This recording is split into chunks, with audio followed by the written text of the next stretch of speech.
எல்லாமே. ஏன்னா நீங்க தெரிஞ்சுக்கணும், தமிழக மக்கள் தெரிஞ்சுக்கணும், திமுக என்பது பொய். திமுகவுக்கு மறுபெயர் என்ன? பொய். அவ்வளவுதான். திமுக தமிழ்நாட்டுக்கு முதலீடு செய்தது என்ன? பொய் என்ற ஒரு முதலீடு தவிர வேறு எந்த முதலீடும் கிடையாது. இதுல 505 வாக்குறுதிகளில் 66 வாக்குறுதிகள் எத்தனை விழுக்காடு தெரியுமா?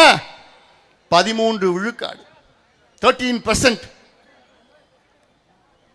13 விழுக்காடு. இப்போ ஒரு எக்ஸாமில் பாஸ் பண்ண எத்தனை % வாங்கணும்? 35% வாங்கணும் பாஸ் பண்ணா. திமுக எத்தனை மார்க் எடுத்திருக்கு? வெறும் 13 மார்க் எடுத்திருக்கு. 13 மார்க் எடுத்து ஃபெயில் ஆயிடுச்சு திமுக. இந்த புக்கில் இருக்கு. திமுக வெறும் 13 மார்க் எடுத்து ஃபெயில் ஆயிடுச்சு. ஃபெயில் ஆன கட்சி மறுபடியும் தேர்தலில் போட்டிடலாமா? மறுபடியும் வரலாமா? வர முடியுமா? வர விட்டுடுவீங்களா? முடிச்சுடணும். அவ்வளவுதான், முடிச்சுடணும். அவங்களுக்கு தகுதி இல்லையா? தமிழக மக்களை ஆள்வதற்கு தகுதி அற்றவர்கள் ஃபெயில் ஆயிட்டாங்க. இது எந்த மேடையில் நாம் பேச தயாரா இருக்கிற மேடையை போடுங்க. அவசர அவசரமா போன வாரம் தமிழ்நாட்டு நிதியமைச்சர் தங்கம் தென்னரசும் 2 அமைச்சர்களும் இதுக்கு பதில் சொல்றாங்க.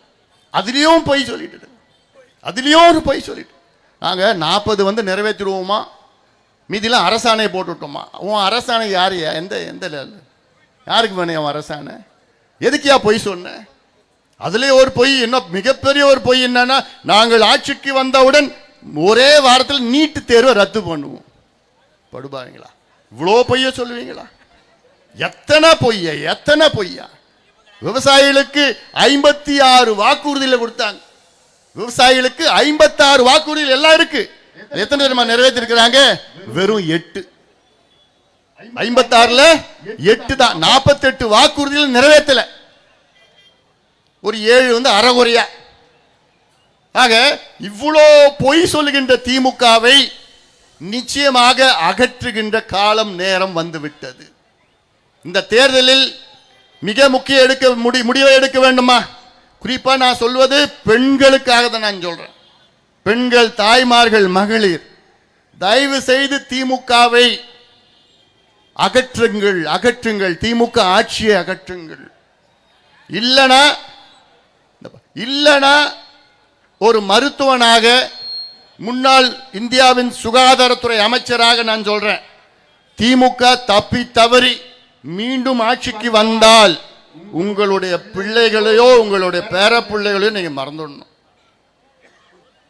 இது நான் ஒரு டாக்டரா நான் சொல்றேன், முன்னாள் அமைச்சரா நான் சொல்றேன். ஏன்னா எனக்கு இது என்ன நடக்குதுன்னு தெரியுது. எனக்கு தமிழ்நாட்டில் நான் எல்லா இடத்துக்கும் நான் போயிட்டு வந்துட்டு இருக்கேன். மிக மோசமான ஒரு சூழல் தமிழ்நாட்டில் இன்று இருக்கிறது. மதுவை விட மோசமானது போதை பொருட்கள். மதுவை விட மோசமானது கொடூரமானது கஞ்சா. அதை விட மோசமானது இந்த காக்கேன், ஹெராயின், MSD, LSD, மெத்தலாம்பிடன் போன்ற போதை பொருட்கள், போதை ஊசி, போதை பவுடர், போதை சாக்லேட், போதை எண்ணெய், இதெல்லாம் போட்டுக்கிட்டா அவன் போதை பழக்கத்துக்கு அடிமையா இருக்கிறான்னு உங்களுக்கும் தெரியாது. குடிச்சிட்டு வந்தானா தெரியும், நாத்தடிக்கும். ஆனா போதை அந்த ஊசி போட்டு பவுடர் போட்டு அதெல்லாம் போட்டானா, மாத்திரை போட்டானா எதுவுமே தெரியாது. கண்டுபிடிக்கிறதுக்கு 1 வருஷம் ஆகும். 1 வருஷத்துக்குள்ள அவன் வாழ்க்கை முடிஞ்சு போச்சு. இதை யாரு விற்கிறா? இந்த போதை பொருட்கள் யாரு விற்கிறா? திமுக காரன் தான் விற்கிறான். அதையும் விட்டு வைக்க மாட்டான். காசு எப்படி வந்தாலும், எந்த வழியில் வந்தாலும். இது ஏதோ சும்மா நான் உங்ககிட்ட பழி சொல்லணும்னு நான் சொல்லல. எத்தனையோ உதாரணங்கள் இருக்கிறது.